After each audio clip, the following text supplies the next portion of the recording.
radyo. Dito'y Pilipinas, may salang tiradyo. Sa Pilipinas, usalang bay ang radyo. DZRH Nationwide at Radyo Natin Network ng Manila Broadcasting Company. Sa Pilipinas, iisa lang ang radyo. Serving the Philippines. This is MBC Media Group's Radyo Natin Nationwide, a member of the KBP. Radyo Natin Nationwide. Anya na ang programa sa radyo nga muhatod kaninyo og eksaktong serbisyo. Serbisyong totoo para sa tunay na pagbabago with Governor Gerard Roger Espina. Ang programang sa katawhan mo serbisyo. Serbisyong totoo para sa tunay na pagbabago with Governor Gerard Roger Espina. Kauban sila si George Manco, Jean Sanjorjo o Elizabeth Sana. Serbisyong totoo para sa tunay na pagbabago with Governor Gerard Roger Espina. Matag Huwebes, alas 11 hangtod sa alas 11:30 sa buntag, dinhi lamang sa Radyo Natin FM. Okay, mayong buntag natong tanan. Welcome na sad sa another episode sa atong programa Serbisyong Totoo para sa tunay na pagbabago with Governor Gerard Roger Espina.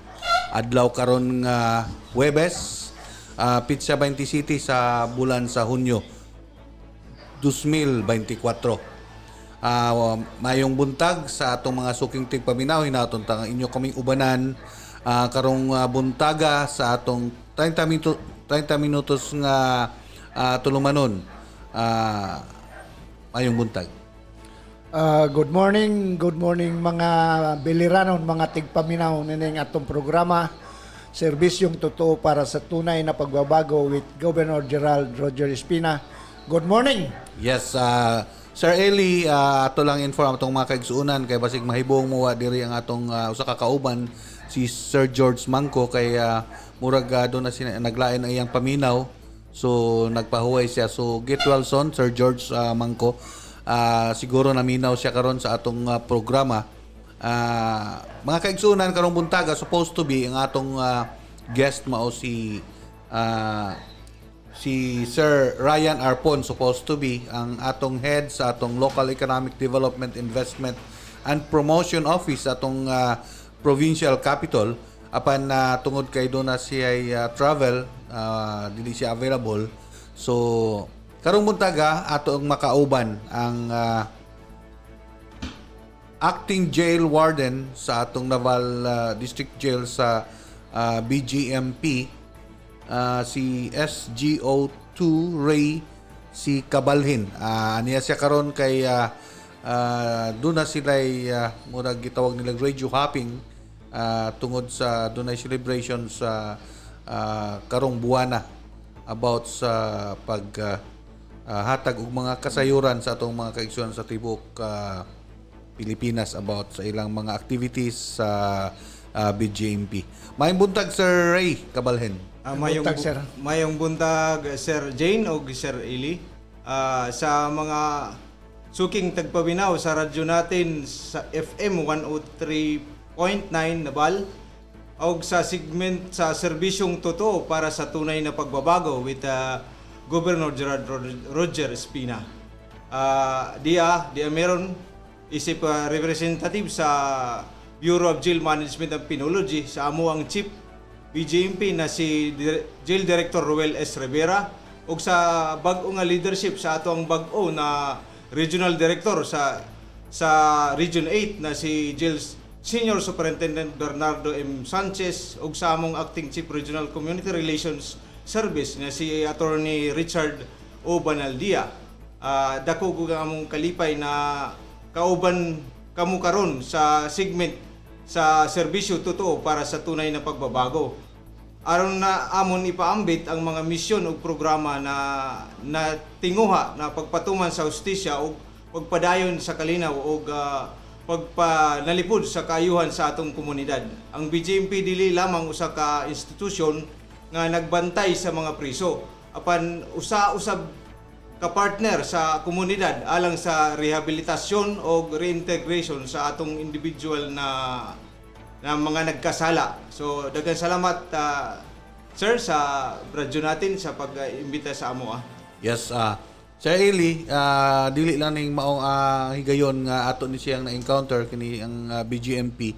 Kay doon na kita yung mga proyekto, especially sa livelihood, nga ato silang na kauban.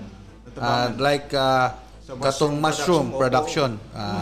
During pa na sa time ni Mayor Gerard, naka-training ta dito. And na-implement ka kay kuan na kang Mayor Gretchen. And daghan og encounter, daghang mga engagement usab si Mayor Gretchen sa ilaha sa in terms of livelihood. Pero karong dinhi kita sa Kapitolyo, Sir Eli, nagpadala kinig sulat sa ato ang BGMP.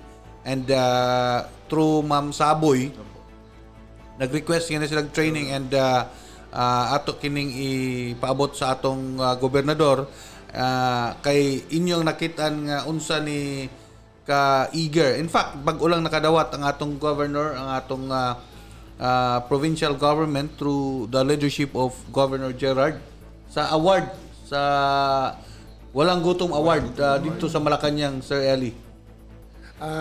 Mas mayo inang natay komunikasyon sa province para ug unsay kinahanglan ninyo, kinanan lag request. Antimano, we are very proud na ang atong governor dili magdumili paghatag ug unsay mga livelihood nga bagay diha sa inyong agency. Base sa among pag-istorya ni Gop sa iya, willing good talaga siya mutabang para lang sa mga iyang katawhan na pagserbisyohan. So ngayon na lang bigdaang pasalamat kang Gop sa iyang mga naitabang sa BGMP sama sa mga medisina. Yes. Nga provided kita sa dili inig-request na mo sa Office of the Governor, approve kaayo dayon ng among mga requests. Yes. Rest assured nga kanang inyong request sa livelihood training, maabot ko na kang Gov, and I'm sure nga dili gyud na balibad si Gov ana ang mga requests, especially kung sa kaayuhan lang sa katawan. Di gyud na mabalibad si Gov Gerard Rojo Espina. Sir Eli.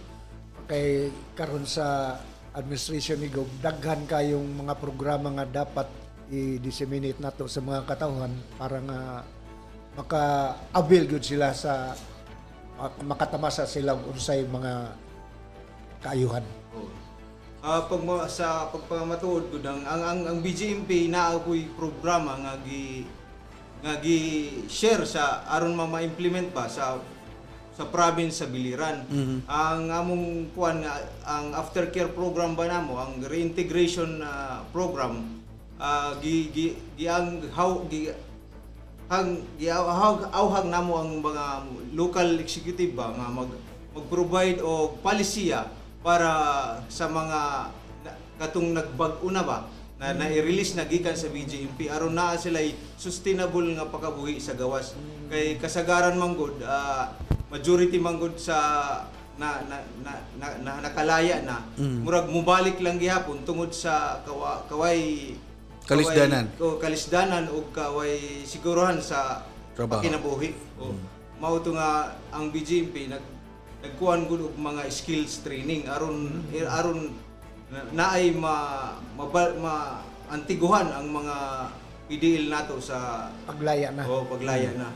So mao to pangayo naton gihangyo nato sa mga lokal nga naa sila'y palisiya nga programa nga maitabang sa atong mga PDL. Yes, Silby, ang inyong buti pasabot nga mag-draft og program ang atong mga local chief executives nga matabangan ang atong mga PDLs in case nga mugawas na sila, mo reintegrate na sila sa mga komunidad.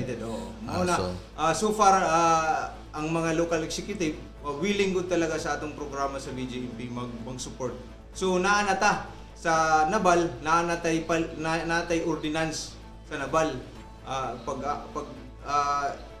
Pagkuha na mo sa kayang Mayor Bridging, willing talaga siya sa natanawan niya ang programa nga maayo talaga para sa community.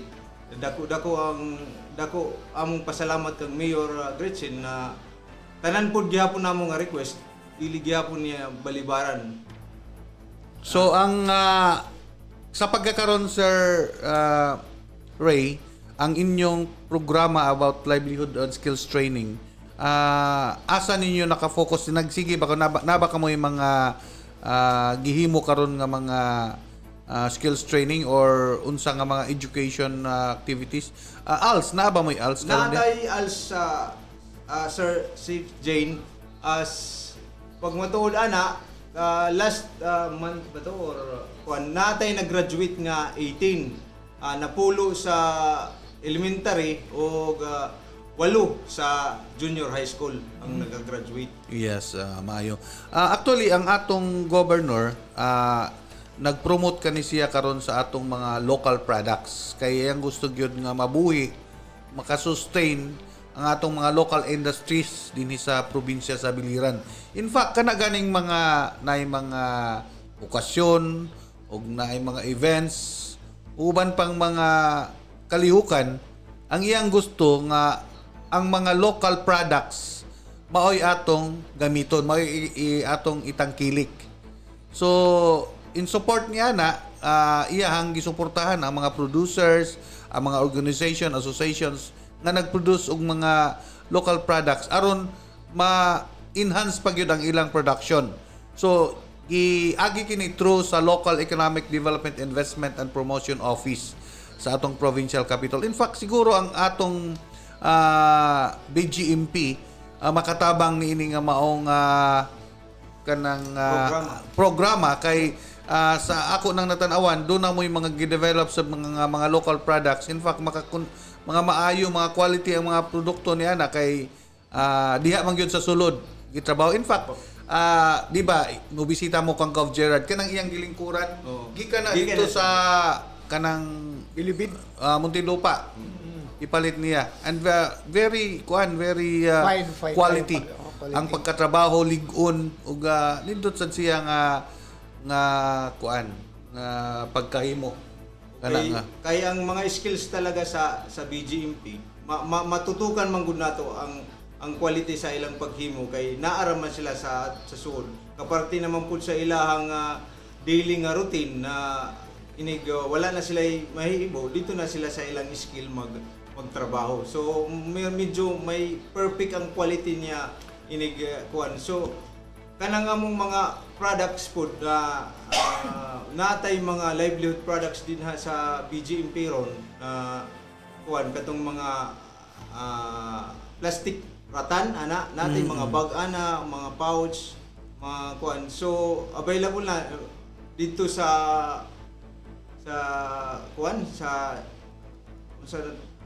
may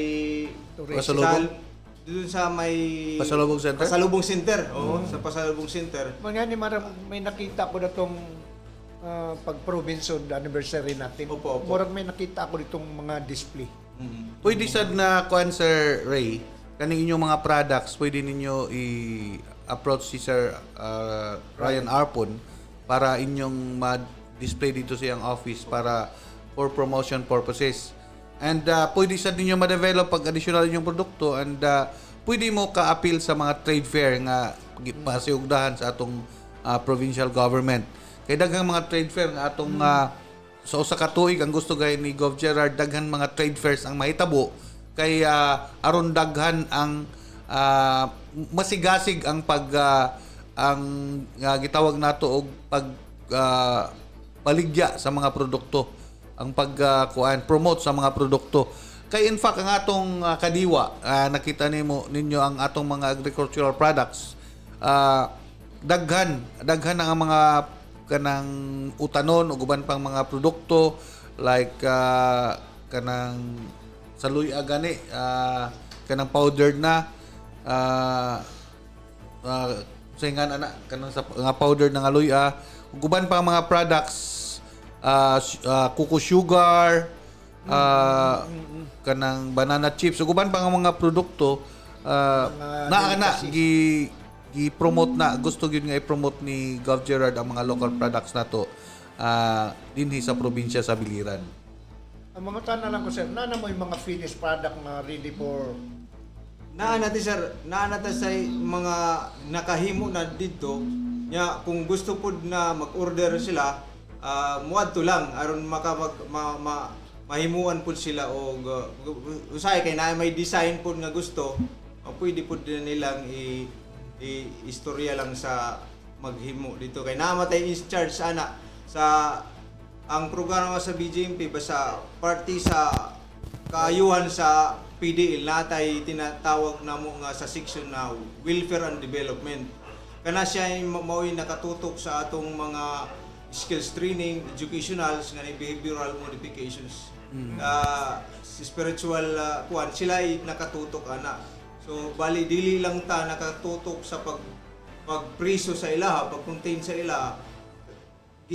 Amuman natin sa aron maprogreso ang ilang pagkabuhi ini gawasan nila sa I-integrate na nila sa komunidad. mayroon silang income sa loob oh kanang source nila sa income sa ilang gihimo nga product ilaha na dili ang bureau dili magkuan ana kay para lang na sa share nila sa ilang gihaguan nga para hindi sila ma-stress sa loob. I see. Sa pagkakaroon na Sir Ray, unsa may inyong ongoing nga mga programa sa alang sa atong mga PDLs? So sa duha ka bahin ang mga programa din na parte sa seguridad o sa mga pag-control sa ilaha. O ang ikaduha mao to gingon ako nga ang welfare development.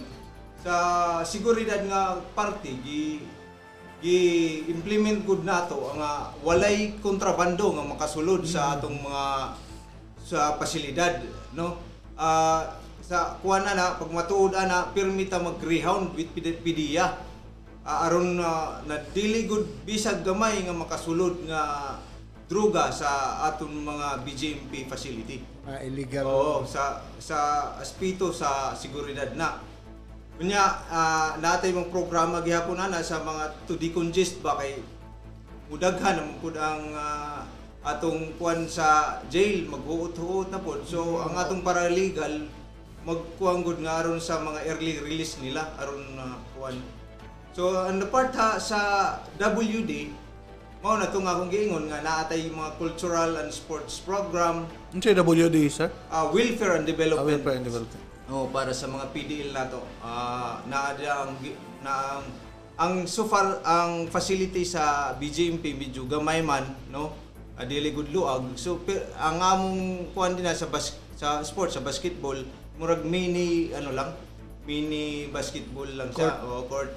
Pero at least makapabala sila sa morning na sila physical conditioning ana nya naapod sila mga sumba sa mga lalo ng mga tiguwang nato og mga babae na mga PDL.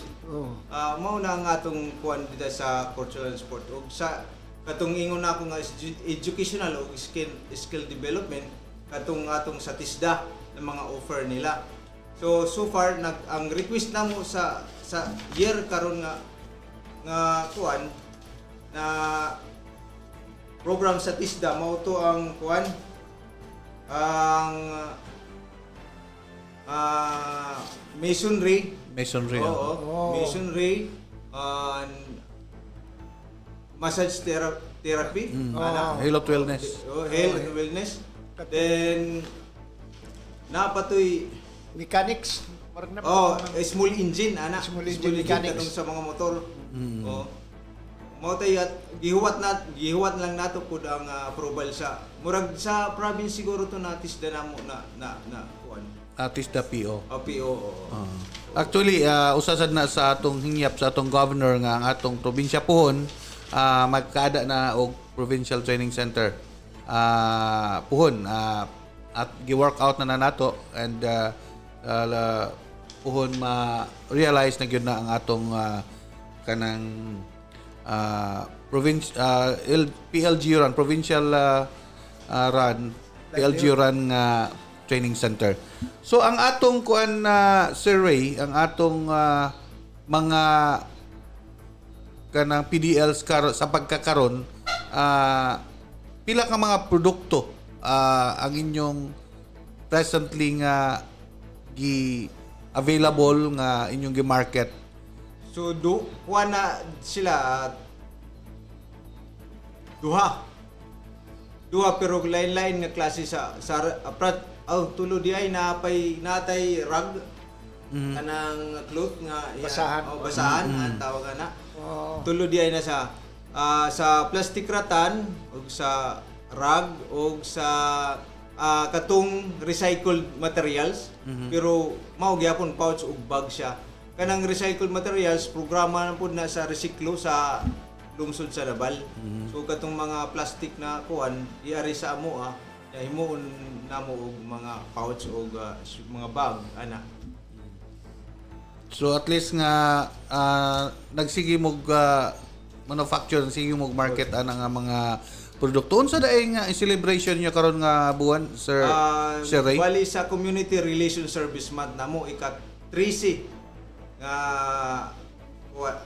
service month namo. Bali may tema ni siya nga nagkakaisang kawanihan at pamayanang tungo sa bagong Pilipinas. Murag inline long pud sa programa nato ngaron ang serbisyo totoo para sa tunay na pagbabago.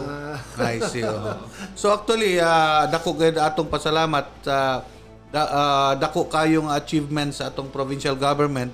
Kaning Galing Puok Award, kaning Walang Gutom award nga nadawat karon sa atong provincial government, and we sincerely congratulate sa atong Governor Gerard Roger Espina ug sa atong mga department heads ug sa mga provincial capital employees nga usa-usab sa nakatabang nining maong makakabot kining award. Kay di man ay madala kini dapat team good kini sa tibuok probinsya ang naghimo ni through the leadership and the stewardship of our young and visionary governor Gerard Roger Espina. Ug nadawat na nila kini the other day katong Lunes siguro 1 million award galing sa atong Lunes dito gud sa Malacañang, and Biliran province is very proud because in the whole Philippines only the province of Biliran, one province only ang na hatagan ining maong award, and I'm sure it will be sustained by the province of Biliran kay daghan kay mga programa nato karon nga gipasiugdahan sa atong governor nga makatabang sa atong maka-uplift sa mga kahimtang sa kalisdanan sa atong mga kaigsuunan, especially ang sa agriculture kay mao kini ang usa sa focus sa agriculture, and sa atong agriculture karon diha sa atong probinsya sa Biliran through the leadership of Ma'am Julia Sandiford, Ma'am Lingling, masigasig kay kini with Sir Brian ug sa uban pang mga kanang empleyado sa Provincial Agricultural Office ug sa atong Veterinary Office nga part gyapon sa atong Provincial Agriculture Office. Daghan kay sila gihimo nga mga programa. I don't know sa kanang BGMP, Sir Ray, unsay mga programa ninyo about sa in connection with agriculture? Pwede na nato masud sa programa sa skills training, no? Katong ato lang sila i-train kung unsay mga unsaon pagpananom ana kung naay kuan mga bag-o nga teknolohiya para mahibalo sila, release nila sa atong mga pasilidad, kahibalo na sila sa bag-o nga teknolohiya para sa agrikultura. Yes, so tinod na kay ang sa agriculture kung ang atong mga PDLs dako ka nang ikatabang sa ilaha in case mo re-integrate sila kay igawas nimo natural ang imong maproblemahon yun is pagkaon, di ba, Sir Eli? May knowledge na sila kung saan. So ang pagkaon kanang ila kanang dili kay sila magutman pinaagi sa agriculture, di ba? So kung wa sila yuta naatay gitawag og urban gardening. So gi-containerize lang ang mga tanom.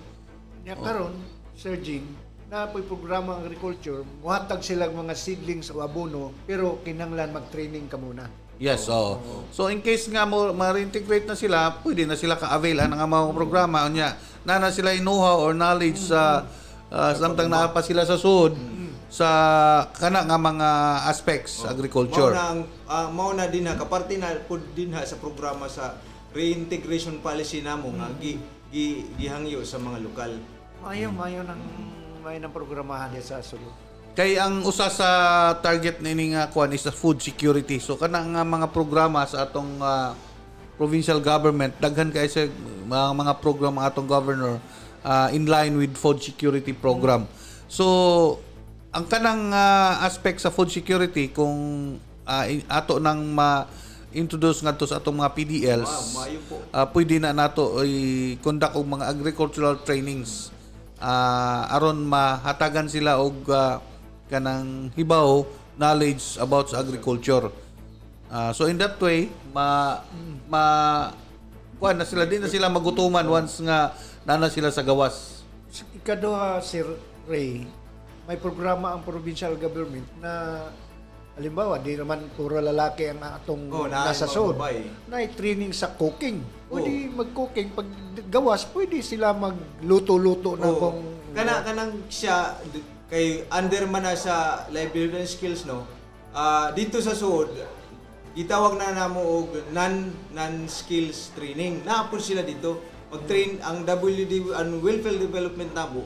I-train sila kung sa pagluto kanang mga babae, kung sa pagkuan na sila in charge ana. So continue na ang programs dito sa sud.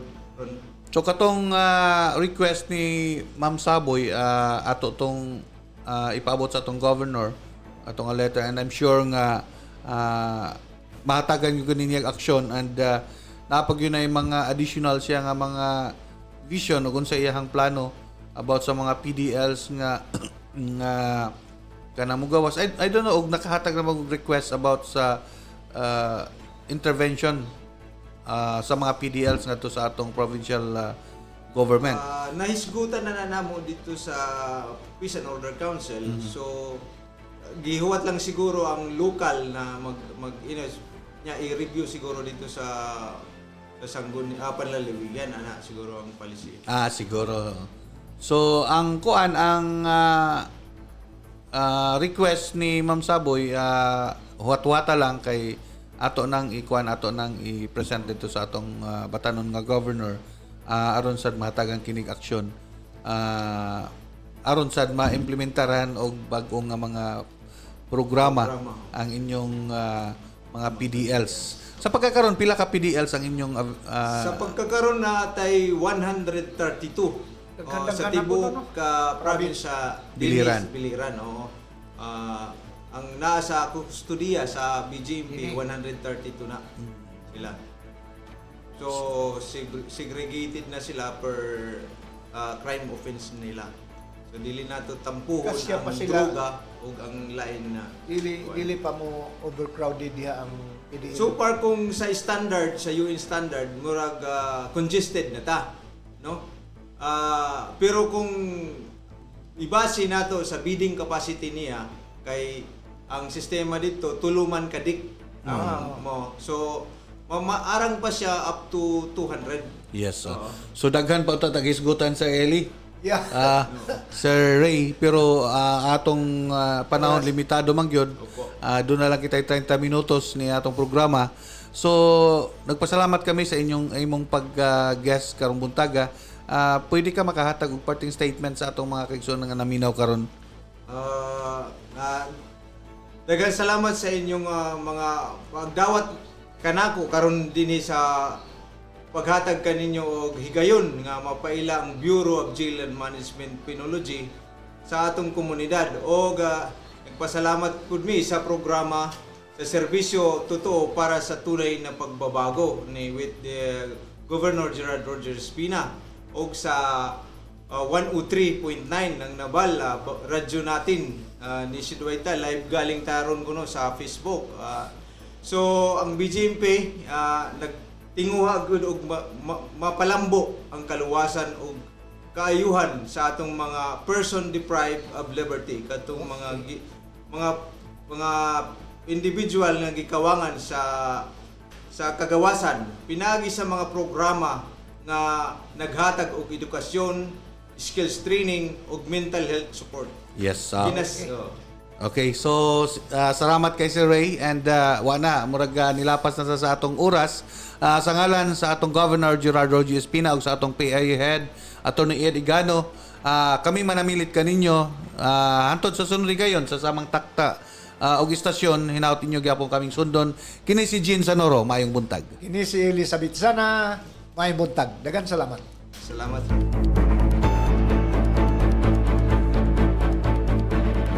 Anya na ang programa sa radyo nga muhatod